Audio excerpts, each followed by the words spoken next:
Што е проблемот кај нив според вас да се прифати влезот на бугарите во уставот и креативно тоа да се нарече како некоја дистинкција меѓу македонци и бугари во современна, па за нив и во минатот реалност?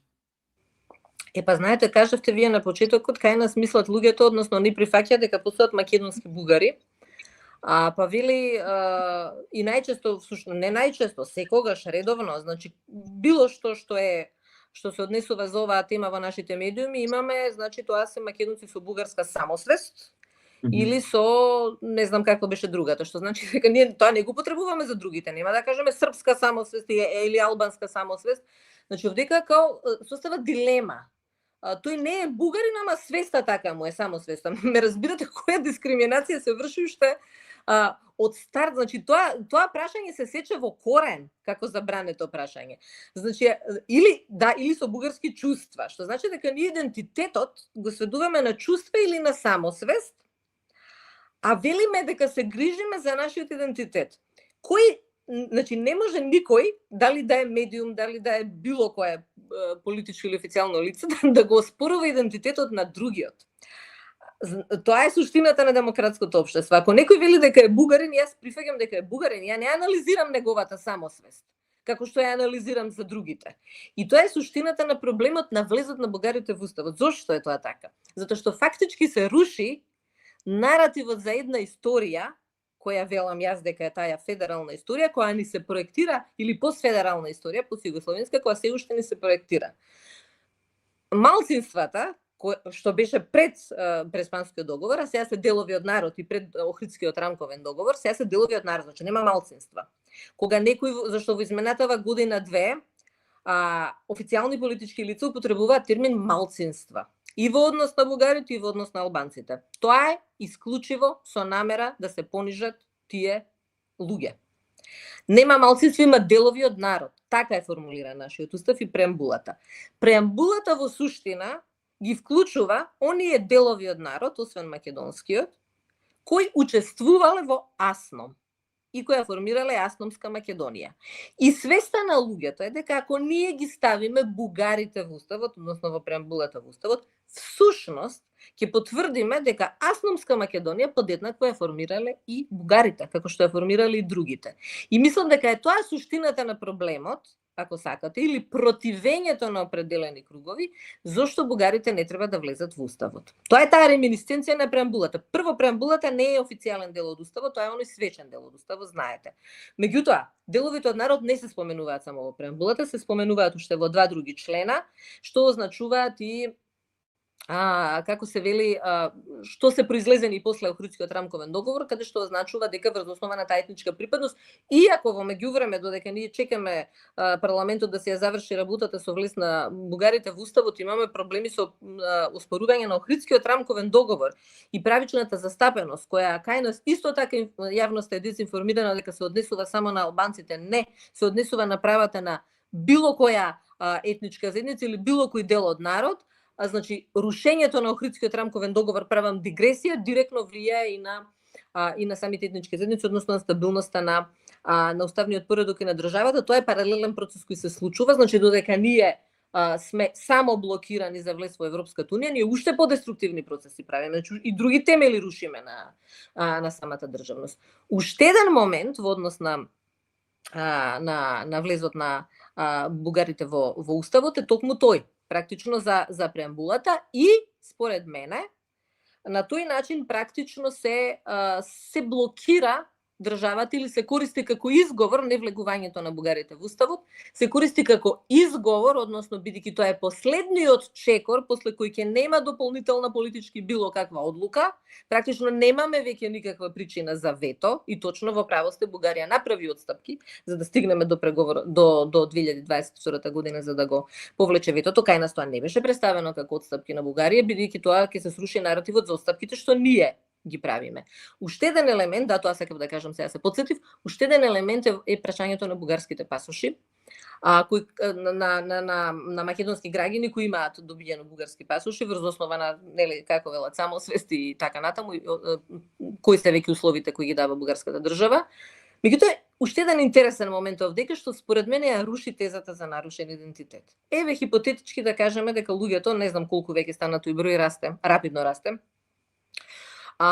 Зеле бугарски пасош, иако тие велат од економски причини, ама претпоставувам дека тоа повлекува и други последици, доколку вие лажно сте се декларирале, сте земале од економски причини, меѓутоа не ми беше тоа поентата. Еве хипотетички да кажеме дека поголемиот дел од тие луѓе не се бугари, ама се земале, докажале потекло или не знам што, и велат не сме бугари, ама сме земале од економски причини, доколку вистина идентитетот нас ни беше загрозен, како што сакаат да представат дека не е загрозен од бугарите, тогаш луѓето по никоја цена нема да земеат бугарски пасош, ниту од економски причини.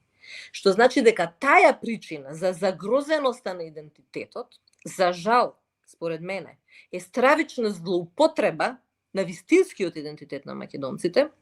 И кога вие покажувате постојано теза загрозен од грците, загрозен од бугарите, албанците не знам што ќе ни земат, вие практично го рушите и етничкиот и националниот идентитет и стабилноста на државата, на граѓанската држава. Според мене тоа не е апсурд што викате. Дали е апсурд дека ние да направиме дистинкција, затоа што велите, нели, ние нормално се противиме на тезата дека сме ист народ, ние имаме, меѓутоа тоа е веќе прашање на етногенеза. Значи тоа не е прашање на ние тука зборуваме за политички термини, тоа постојано го велам. Ние зборуваме за независна држава 91 година. Ние збориме во политички термини, тоа беше прашањето со Преспанскиот договор, во однос на државност, националност, припадност и слично. Тоа се политички термини. Прашањето за историјата е вклучено во билатералните договори и со Грција и со Бугарија, меѓутоа овдека едноставно никој никогаш не објаснува зошто тие прашања се вклучени. Во два договори нас не се вклучени тие прашања. Зошто? Затоа што тоа е кажано уште од 91 година или постојано се провлекува. Не може ние, денеска Република Северна Македонија, да имаме монопол на историјата на историскиот и географскиот регион на Македонија. Значи, македонскиот идентитет е дел од бугарскиот идентитет, дел од грчкиот идентитет, дел од други две современи независни држави. И ние упорно одбиваме, па сега и, нели, како велиме, нашинците во Бугарија. Да не кажам што е тоа апсолутно рушење на нашиот устав на кој никој не реагира. Значи, еден од членовите кој променет, сум го кажувала ова во емисијата, ќе го повторам, секогаш е добро да се промени. Преспанскиот договор не беше договор само за промена на името на државата. Тоа беше договор во кој се утврди дека ние ги утврдуваме границите на државата кон сите соседи и дека ние не смееме да се мешаме во внатрешните работи на соседите.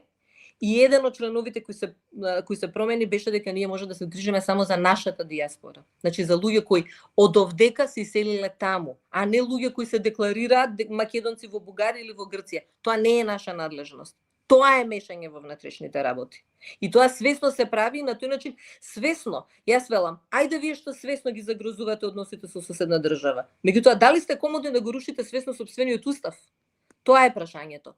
Според мене тоа не е прашање, велите контрадикторно е, не е контрадикторно, затоа што после 2022 година нема причина за вето. Нашите политички елити не знаат да живеат без вето. Ние од 95 година имаме вето и вие комотно може да велите одиме кон Европска унија, одиме кон НАТО, се демократизираме, ама знаете грците вето поставија. Тоа беше до 2018 година.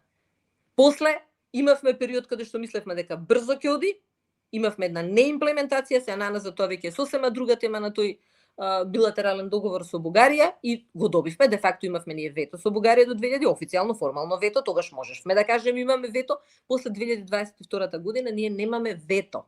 Ние 3 или 4 години го спомни соговорникот тоа, каде што Бугарија точно последниве 2 години е прилично пасивна. Значи, не реагира на провокациите од македонска страна, не реагира на говорот на омраза, не реагира во форма каде што е, нели, протестни ноти и слично, меѓутоа нема незаинтересирано е практично општеството што се случува. Што значи, еве оставени сте сами. Еве апсолутно не се мешаме во идентитет, во ништо не се мешаме, во историски прашања не се мешаме. Тоа не го намали кај нас говорот на омраза кон Бугарија. Тоа не го намали антагонизмот, што значи дека антагонизмот не е произлезен од ставот на Бугарија кон нас. Тој може да биде дополнително отежнувачка околност, меѓутоа извор на антагонизмот е граден со други побуди. Не затоа што бугарите не сакаат или не присвојуваат или не сакаат. туку затоа што тоа е последната брана за конечно Македонија да биде независна држава. Го немаме веќе она БЈР-ма, така југословенството, тоа југословенско беше само формално кај нас останато, и од моментот од кога го немаме, од тогаш почна нападот на Северна Македонија, затоа што Северна Македонија значува јасна дефиниција за тоа, од јасна дефиниција во однос и на историскиот контекст на употреба на терминот Македонија, дека тоа се однесува само за еден дел од она што го нарекуваме географски историски регион Македонија, иако тој не знаеме ние дека не е тој еден ист регион, дека варира низ историјата. Тоа значише демонополизација. Меѓутоа, монополизацијата на македонското прашање не е изворно македонски интерес. Тоа е изворно интерес на нашиот северен сосед.